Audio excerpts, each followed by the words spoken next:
بعد أن عاد خائفا، فدخل أيها الأحباب دخل بيت خديجة.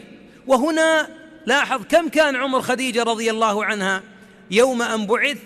عمرها 55 سنة. هذا السن أيها الأحباب في النساء يسميه الأطباء ويسميه القرآن أحيانا يسميه يأسا، واللائي يئسن ليس من العقل، يئسن من المحيض. أما العقل فهي في أرجح درجات العقل. ولذلك كان اصطفاء الله لأمنا خديجة أن يتزوجها الحبيب عليه الصلاة والسلام وهي بنت 40 وهو ابن 25 لحكمة. وكم من رجل عظيم الآن انتشر الخير منه واستقرت عينه في بيته لأن امرأته أكبر منه.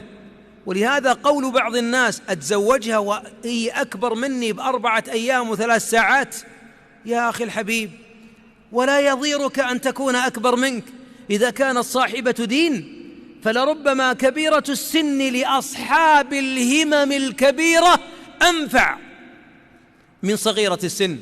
ولذلك اللي عنده هم كبير لأمته يحتاج إلى أن يستقر قلبه في بيته.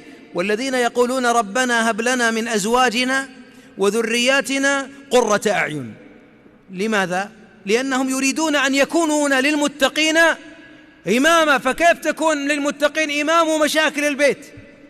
فك الغاز، اربط غاز، ود هذا، جيب طماطم، وعطنا بصل، حط الولد. لكن الكبيرة والحصيفة تمنع المؤثرات على زوجها إن كان الزوج يحمل هم أمته. أما اللي هم على أمته فما ندري ايش يصير في حاله. لكني سأقول الذي له هم، فلا يضيرك أن تكون المرأة أكبر منك، ولا يضير المرأة أن تكون أسن من الزوج، لأن المرأة تبقى امرأة ويبقى الرجل هو الرجل. إذا كانت صاحبة الدين فلربما صغرها يشغلك، ولربما مالها يشغلك، ولربما حسبها يشغلك، ويبقى الدين.